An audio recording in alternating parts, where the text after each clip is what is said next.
लग रहे थे और खाने को कुछ भी नहीं था।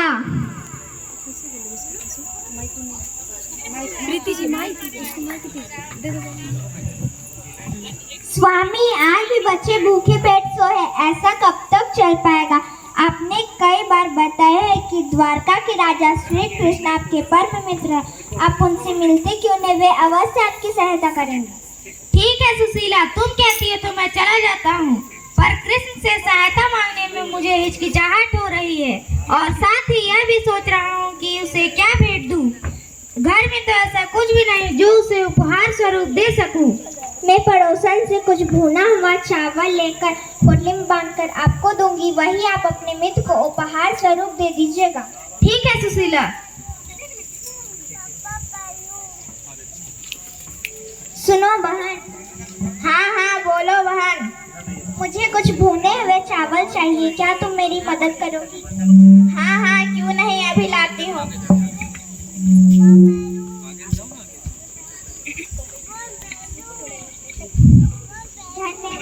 धन्यवाद बहन।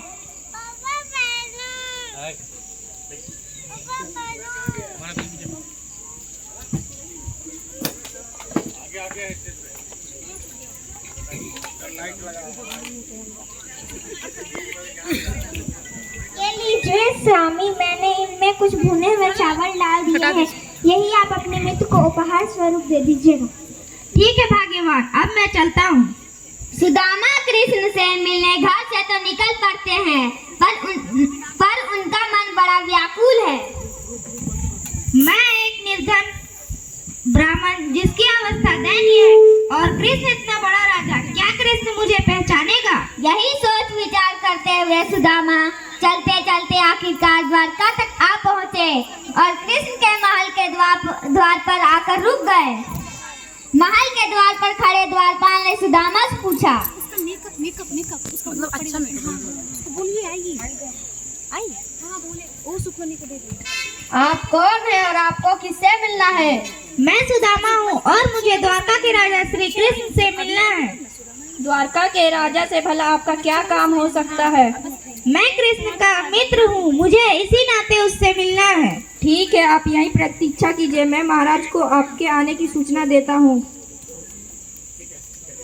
प्रणाम महाराज। महाराज, आपसे कोई निर्धन ब्राह्मण मिलने आया है और वह अपना नाम सुदामा बता रहा है। क्या सुदामा?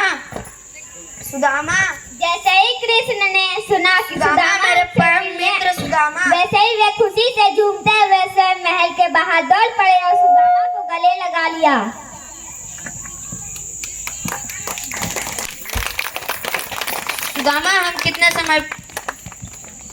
सुदामा हम कितने समय पश्चात मिले भाभी? तुम मुझसे मिलने में आए हो, इससे अधिक खुशी की क्या बात हो सकती है?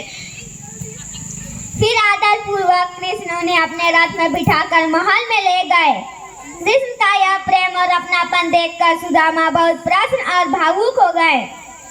महल में ले जाकर कृष्ण ने स्वयं उनके चरण धोए और उन्हें अपने साथ सिंहासन पर बैठाया।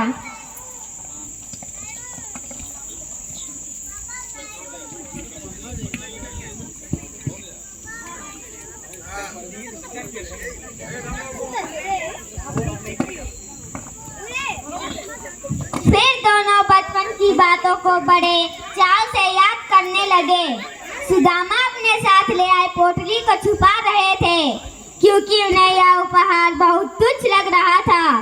कृष्ण ने उनकी मन की अवस्था को समझ लिया और बोले, सुदामा, हम कितने समय पश्चात मिले, भाभी ने तो अवश्य ही मेरे लिए कोई उपहार भेजा होगा और मैं देख रहा हूँ कि तुम उस उपहार को छुपा रहे हो। अब उपहार दे भी दो। कृष्ण नहीं, मेरे पास कुछ भी नहीं है। कृष्ण ने बड़ी उत्सुकता से पोटली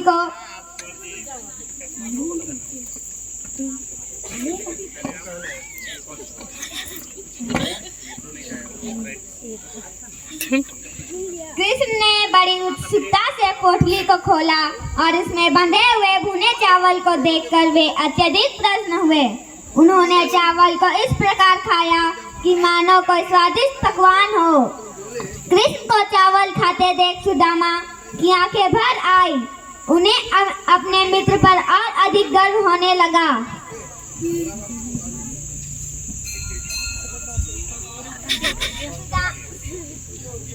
सुदामा ने कुछ दिन कृष्ण के साथ उनके महल में ही बिताए। कृष्ण ने उनका हर तरह से ख्याल रखा। एक दिन सुदामा ने तय किया कि उन्हें वापस अपने घर लौटना होगा। ठीक है कृष्ण, अब आप मुझे आज्ञा दे कि मैं अपने घर को चलता हूँ। कुछ दिन और ठहर जाते तो अच्छा रहता। नहीं नहीं, मेरा घर पर सब इंतजार कर रहे होंगे। ठीक है। सुदामा ने स्वयं कृष्ण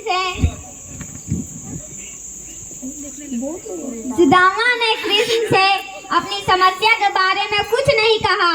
कृष्ण ने भी उन्हें कोई उपहार या धन नहीं दिया। कृष्ण ने तो मेरी कोई सहायता नहीं की, अब मैं सुशीला से जाकर क्या करूँगा। इसी तरह के ख्यालों में खोए हुए सुदामा अपने घर वापस पहुँचे। जब उन्होंने अपने घर को देखा, उन्हें अपनी आंखों पर भरोसा नहीं हुआ। यह क्या, मेरी जर्जर अवस्था वाली कुटिया के स्थान पर इतना भव्य महल। इतने में उनकी पत्नी भी बाहर आई। उसके चेहरे पर अलग ही तेज था। उसने सुंदर वस्त्र और आभूषण पहने हुए थे। स्वामी, आपके द्वारका जाते ही एक रात यह कार्य पलट हो गया। लक्ष्मी जी ने हम पर अपनी असीम कृपा बरसाई।